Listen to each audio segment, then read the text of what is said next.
Hello folks, today is Saturday, March 24th, and listen, this is probably the most important talk, the most important thing I've talked about since I started my channel.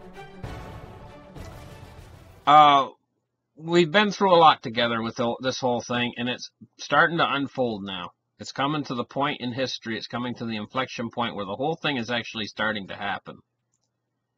Now, what I'm going to talk about tonight is very specific. It's a very specific subject. And it's probably the most important part that every other economist has missed.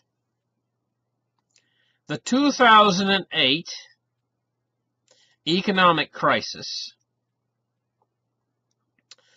led the country into a terribly bad recession that almost melted down the entire system. It forced the world's central banks to react to the situation. If they hadn't have reacted, the system would have melted down. They will not, and understand this, they will not let the system melt down. They didn't back in 2008, and they will not let the system melt down now. Do not underestimate the power of the central banks. But here's the thing. There's a lot of economists out there that say that the Federal Reserve has limited powers and limited scope. They already have $4.5 trillion on their balance book. Their scope is limited as to how much they can do this time. And they're right. And I'm going to get into detail why and why they were limited last time. They're not stupid people. They're academics, but they're not stupid. They get into those positions because they do understand economics, but they understand Keynesian economics. And this is an important point to make. They understood that if they stimulate after the 2008 crisis, they hit the economy with Keynesian economics. In other words, basically creating a lot of money and injecting it into the system. But in doing so, they were also very careful. They knew, and I'm going to show you a chart right here. See the red line? They knew that if they crossed that red line with too much stimulus, that they would send the dollar into a hyperinflation.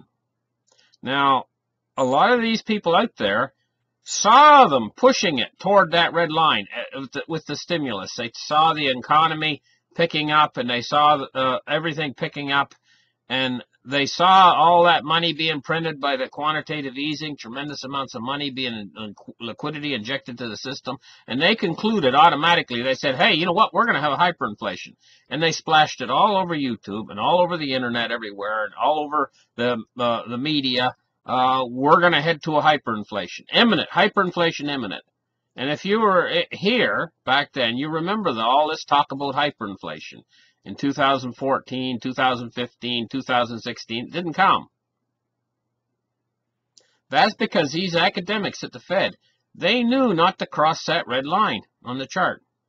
They knew that if they put too much stimulus into the economy, they would cross that red line from a deflation into an inflation, and then we would be off on our way, and it would overcook, they would overbake it. They knew that. And they would overbake it, and we would head first into a hyperinflation. And they knew that. They didn't cross that line. They were very, very careful about how much stimulus they put into the system. They did it in a very regulated way. Every month, they injected an exact amount of liquidity into the system. They would buy $40 billion worth of treasuries, mortgage-backed securities, and they would buy 40 trillion in I think it was asset purchases. Anyway, 80 trillion, not trillion, but billion. $80 billion a month in all. They did it in a very exact way. They knew where the money was going to. They knew what banks they were putting it into. They knew what liquidity traps the money was going to go into, and they knew exactly what they were doing. And they never went over that red line. They always kept the amount of liquidity in the system so that we wouldn't have a hyperinflation. Right? And so what happened is they slowly built up 4.5 trillion in their balance book over that period in time. But in the end, they did cause a recovery. They did, to a certain degree. It wasn't the recovery that was triumphed in all the newspapers, but it certainly was a recovery from what we had been in. We had been in an entire deflationary meltdown of the system, and they did make a recovery from that. So there was an economic recovery. It just wasn't this booming economic recovery that everybody triumphed and said, oh, an economic recovery. It wasn't that sort of a recovery. It was more or less just a bounce upward to where things were leveled off a bit, and then we stumbled along that way for a number of years, all the way from 2008 up until around 2015, when they started actually deciding that they were going to taper. And they did the tapering so slow so as not to exacerbate and not to ruin what they had created, which was this sort of an economic recovery, not really a recovery, but they had things moving again. And they tapered so slow that they didn't destroy that little sandcastle that they created. It's like on the beach, a bunch of kids creating a sandcastle. Do you know how easy it is to destroy a sandcastle? Somebody comes along with their foot, smush, the sandcastle's done. Right? So they're careful not to destroy that sandcastle. So they built that beautiful sandcastle, which was a recovery, sort of a recovery, but a little bit on the deflationary side. Just on that side of the line where you're not into the inflationary side, but you're right on that line where you're near inflation, more or less. Almost some inflation, a little bit of inflation, but so close to the line where it doesn't really throw you into a hyperinflation. And they went that way, and they were careful to measure it that way and keep it that way for years. In fact, they've kept it that way up until quite recently. Right? But now they're starting to cut deep. And they have to cut deep. Interest rates are starting to go up now. The game is starting to come to an end. We are headed for the exact same crisis that we had in 2008, except this time it's going to be bigger, much larger. Probably 3-4 times larger. But believe me, this is not going to stop the Fed. But there's only one thing. Last time, they were able to stem the trouble off by pushing enough money into the system where they were able to stay on the negative side of that red line so that they didn't cause hyperinflation. Right? But this time, it's going to be different. This time, they're going to have to throw so much money at it this time in order to stop the deflation that they're going to create a negative bounce effect. Almost like, here's how it works. Okay, picture you got a ball.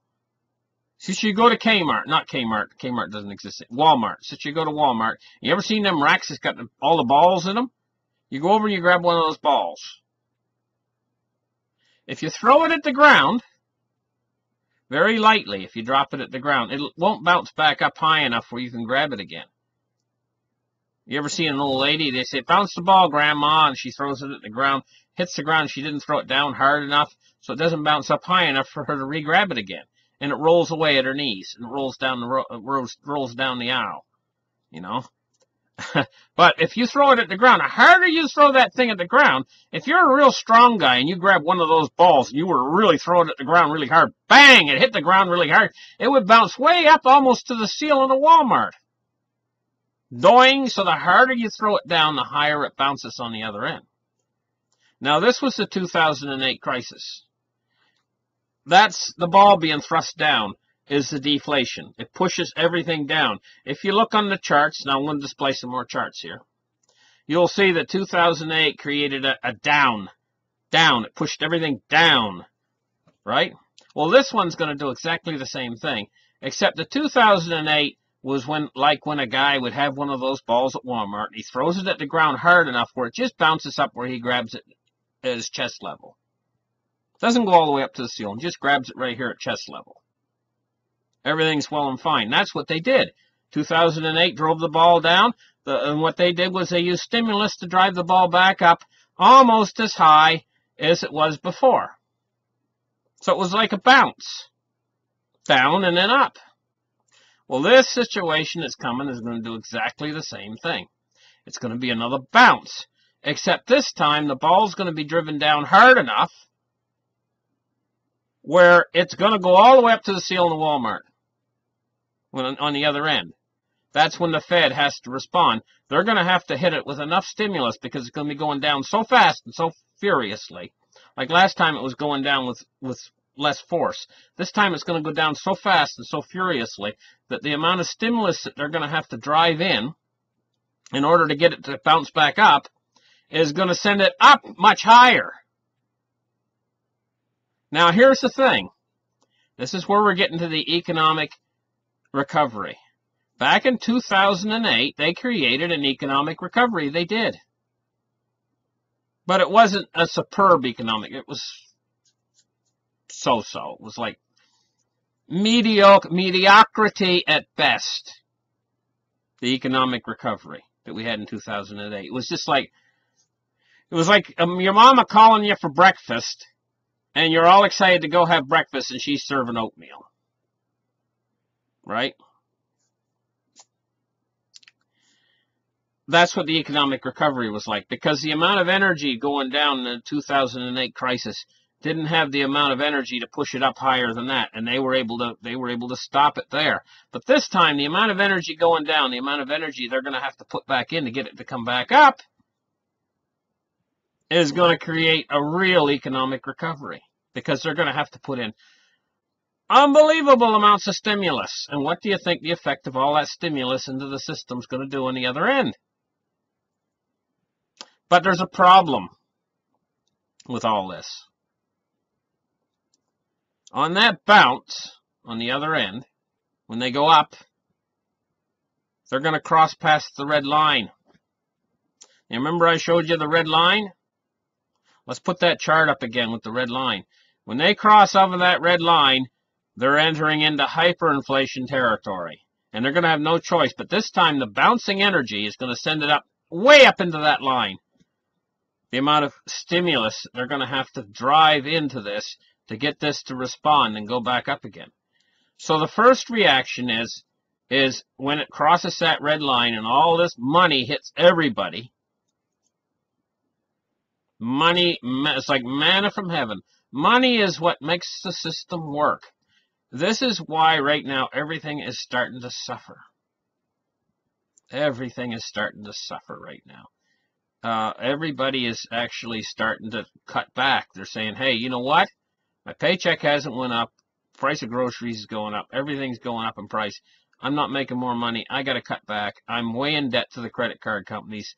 Everything. Everybody's cutting back. Everybody's doing the same thing right now. And the system is slowing off so fast, and that's because the Fed is withdrawing liquidity from the system in massive amounts. And they're increasing the amounts that they're withdrawing it from the system as fast as they darn well can. Because they know the crisis is coming. They want to have a little bit of room to maneuver when the crisis hits. The problem is they're going to create the crisis. And trying to get this room to maneuver. Trying to get interest rates off of the bottom margin, off of the floor. They're trying to get interest rates as high as they can before this crisis hits so that they can drop them again. What kind of... Well, they're caught in a trap. What's the old saying? Caught in a trap. Can't get out, 'cause I love you too much, baby. Remember that old song? The Fed's caught in a trap. This is it. This is it, boys. They're caught in a trap. They can't move north and they can't move south. They're caught between the devil and the deep blue sea. So what's going to happen with all this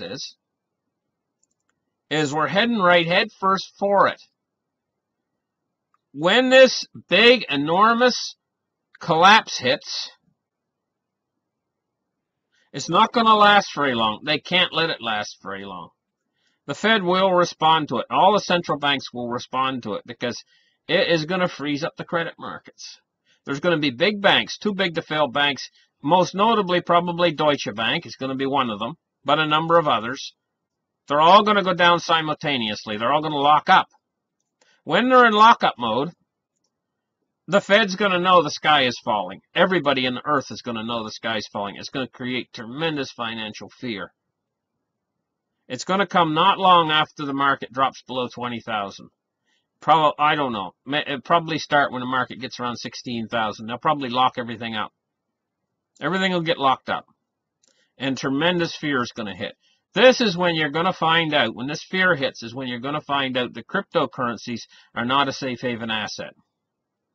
The price is going to drop on them just like it drops on everything else. Gold and silver is going to shoot to the moon at that point. And you're going to see the dollar going up. Cash is going to be king during that period in time. But it is not going to last long. It's going to be very short-lived before the Fed comes in to the rescue, because they're going to lock everything up, and then they're going to come into the rescue. They're going to convene with special meetings, because this is what academics do. Academics are good at meetings. This is how they make their living. This is how they get to be rulers over all of us peons. This is how they keep their foot on our neck, is they all meet together, and they have what's called meetings.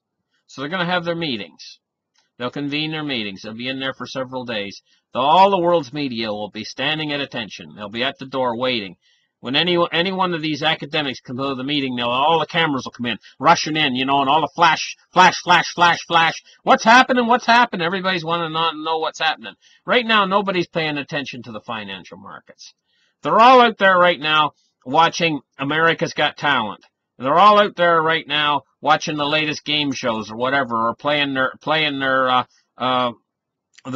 games on the Nintendos or whatever right now. But this is suddenly going to wake everybody up, because when they go to use their ATM and they find out they can't get their money, they're going to want to know why, and they're going to head right home and they're going to go on the internet and try to find out why. All right? So here's the thing. When this thing hits, it's not going to last long. Everybody's going to want to know what's going on. All attention is going to be focused on the Fed at that point. And the Fed is going to come through. They have to come through. If they don't come through, they are going to be held accountable by all the people as not doing their job, and the people are going to want rid of them right now, and they're going to want rid of them in a very, very bad way for the Fed, a very, very negative way for the Fed. Let's just put it that way. It's going to be, the people are going to, when the people get really upset like this, basically, America's got 400 million people, I think, if I remember right, something like that. They're going to be a 400 million person mob, basically. And they're going to be looking at the Fed and saying, what are you going to do about this? And you think the Fed's not going to do anything? Because if they don't do something, the people are going to hold them accountable. So yes, they're going to do something. They are going to be the heroes. They have one tool at their disposal, and one tool only. But it's the tool that will turn them into the heroes. So you think they're not going to use that tool and become the heroes so that they can save their necks? If you think that they're not going to use that tool, then you're joking yourself. Of course they're going to use that tool. If a hungry man works all day long for 8 hours and his wife prepares for him a wonderful steak dinner, and he comes in, she sits it down in front of him, and the smell's coming off it and everything else, do you say he's not going to eat? Well, the Fed's going to use that tool, because this is the tool available to them. Money creation, this is the tool. This is the one tool they have available to them. It's one thing they're good at doing, and they're going to get in there and they're going to go crazy with it. They're going to push us over that red line. It's all over, folks. All we need is two players in this game. We need the Fed, which is the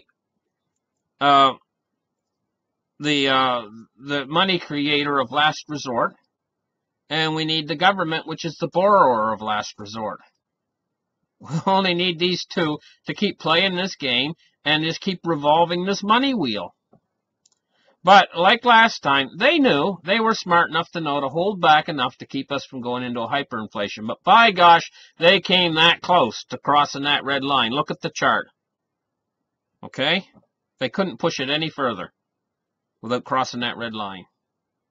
Plus, take a look at the situation back then. We weren't near as far in debt as we are now, our country. We were not near as much deeply involved in credit debt too as a person on a personal level, each and every person. We didn't have near as many mortgages debts as we have now, college and student loan debts as we have now, auto loan debts as we have now. Everything was much better back then. And the Fed had a higher rate of interest. I think it was around 5% to work with, to drop. Now it's just marginally. Interest rates are marginal to drop. So this crisis is going to push us over that red line into the hyperinflation. Now, once the hyperinflation starts, once the interest rates start to go up exponentially, it creates a panic effect out of the dollar. And in fact, this did happen last time. Observe what happened in 2008. We had the recovery. It wasn't, albeit it wasn't such a great recovery, but look at what it did to the price of silver. Almost $50. Right? This is coming again. Except this time it's going to be a lot bigger because this time we're heading into the real hyperinflation. This time, they're not going to be able to stop short of crossing the red line. So, I mean, things like silver is just going to go up to the moon. Everything. This time we have cryptocurrencies. Cryptocurrencies are going to absorb massive amounts once we cross the red line. But on this side of the red line, when the deflation first comes and the crisis first comes, you know, it goes down. Look at the chart, folks. See how 2008 took it down to a bottom. This is going to be a lower bottom. So in that bottom area, right there, your dollar is going to be king. Your dollar is going to be going up. Look at the chart. See, when it goes to a bottom, this is going to be a very similar situation. Dollar is going to be king. When the Fed reverses things and that line starts to come up, in other words, the ball has hit the ground. So on the way down, when the ball's going down, remember at Walmart, the ball, he threw it at the ground. When it's on its way down to the ground, it's going down. This is when the dollar is going to be king, gold and silver is going to be king, cryptocurrencies are going to be falling in price, along with the stock market and everything else. As soon as that ball hits the ground, boing, and it bounces back up the other way, immediately the dollar is going to start to die. Cryptocurrencies are going to turn around in price, and they're going to start to go up.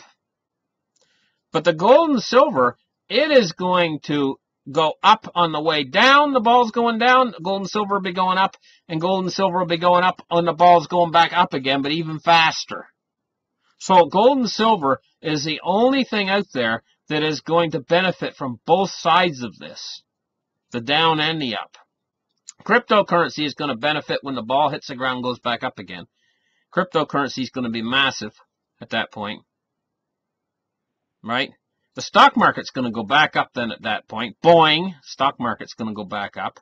Everything's going to go up and we're going to have an economic recovery. Once we cross that red line into hyperinflation, the first thing that's going to happen is an economic recovery, a real economic recovery. Jobs and growth and everything else when all that money hits the economy. But it's going to start the death of the dollar.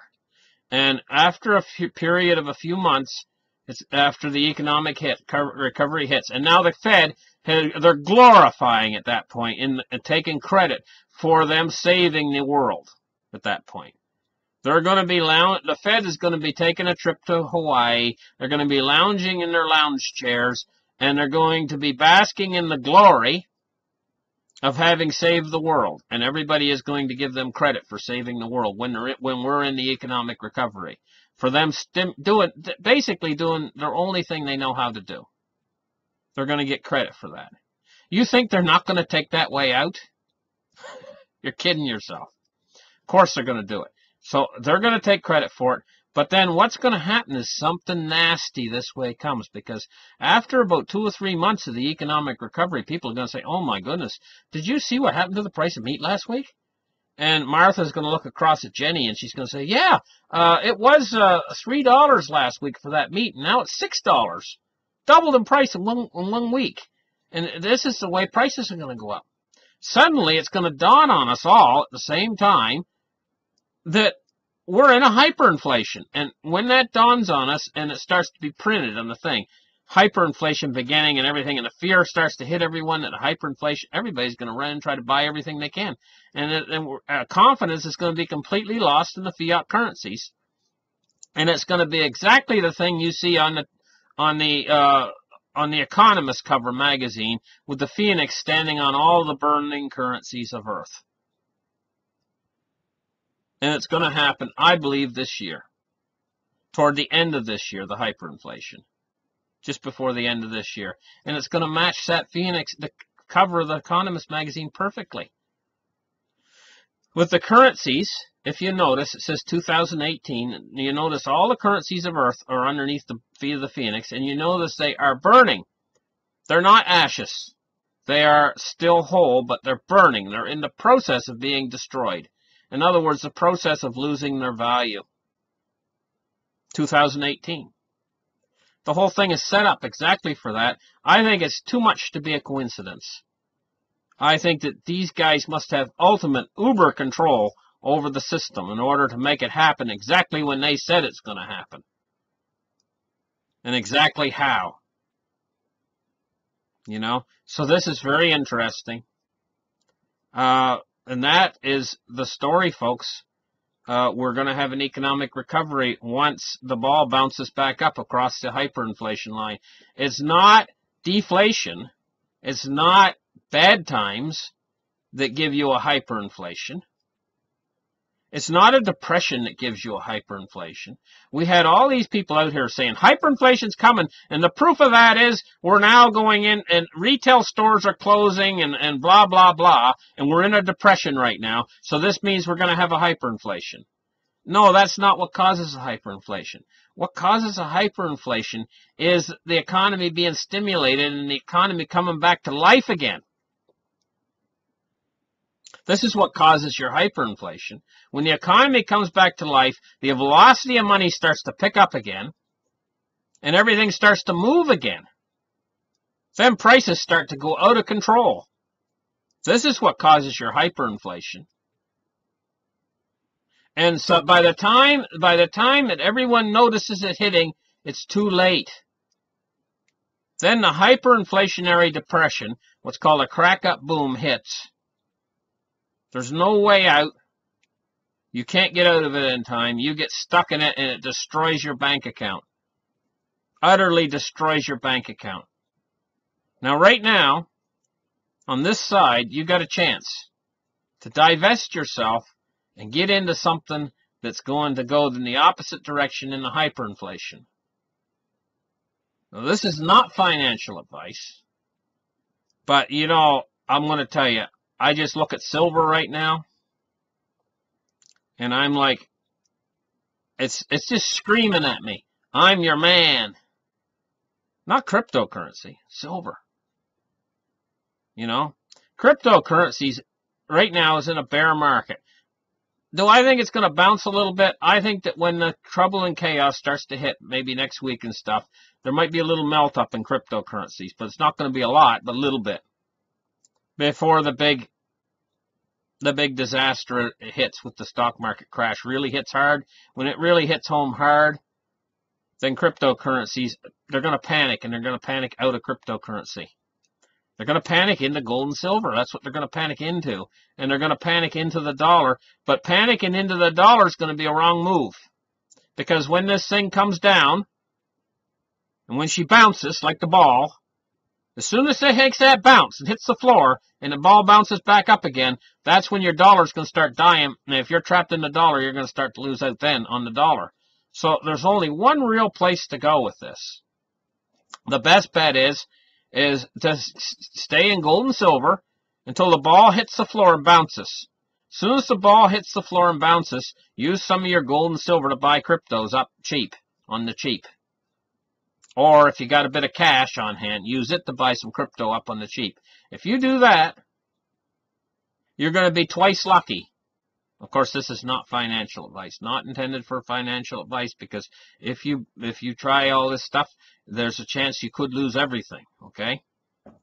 So it's not financial advice, but this is what I'm thinking. I'm thinking for myself, what I'm going to do is, my plan is I'm picturing this in my mind like the guy thrusting the beach ball down at the floor as hard as he can in Walmart.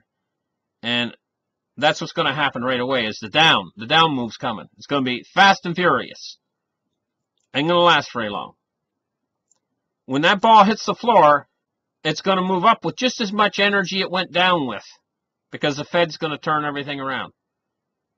They have to respond. And so you want to get your cryptocurrency then when the ball hits the floor. That's when cryptocurrency is going to be at its cheapest, but it's going to be hard to buy it quick enough. The move could happen so fast. But if you can get in at the right timing, you can time everything the correct way with all of this, you're going to make out like a bandit, I think, personally, you know, and I think ultimately where it's all going to end in the end is after we have our hyperinflation. They're only going to let the dollar go so far before they reset the entire financial system. They're going to have a financial reset. And then what they're going to do is they're going to switch over to a cryptographic currency for, instead of fiat, they're going to switch over to cryptographic for everything. And that'll be the end of cash, because they'll give you a limited amount of time to turn in your cash for the new cryptographic currency, whatever it's called, dollar coin maybe, Fed coin, whatever it's called. You'll have a limited amount of time to turn in your old dollars and buy the new cryptographic dollars. And then at the end of that period of time, the old dollars will become absolutely worthless. Worth zero. Absolute zero. If you haven't transferred by then. And this is how they're going to get you, the banks, is because they're going to transfer the value. If you haven't paid off your stuff in the old dollars by a certain point, when they say, okay, this is it, we're going to come out with the new cryptographic dollars, and you got 90 days to bring us your old dollars, immediately the banks are going to say, hey, you know what, you got to pay us in the new cryptographic currency. You owe us $10,000 on your credit card debt. You got to pay us in a new cryptographic currency. Oh, by the way, and we know it's coming out 3 months from now. That doesn't matter. You got to pay us in a new cryptographic currency. So you owe $10,000. You'll owe us $10,000 of the new crypto dollars, dollar coins, 10,000 new dollar coins, and you find out that they're only going to give you $1 coin for every $1,000 you got. So that, you know what I mean? It's just like all of a sudden your debts are right back, they're boomerang on you, and the bank's not gonna lose. They're not gonna lose. They get this all figured out, and probably how I just said it is probably how they're gonna do it. That's probably the trick they're gonna pull.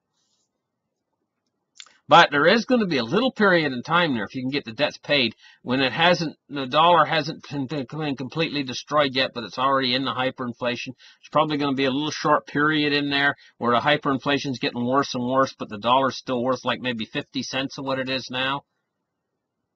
You know? And they haven't brought the new dollar coin out yet. Nobody's even heard of it yet. And we're still going through this hyperinflationary period where you can pay off your loans then, and you might be able to get a break, catch a break. But it's only going to be a short window where you're going to catch a break. You see what I mean? When you see them coming with the new dollar coin, and it's in the newspapers, and they say, okay, we're going to announce it next week, you better run into the bank. Don't walk. Run into the bank and get your loans paid off. Because the banks will automatically transfer it into the new dollar coin on you. Okay, listen, thank you guys for listening. Like and subscribe, and we'll catch you in the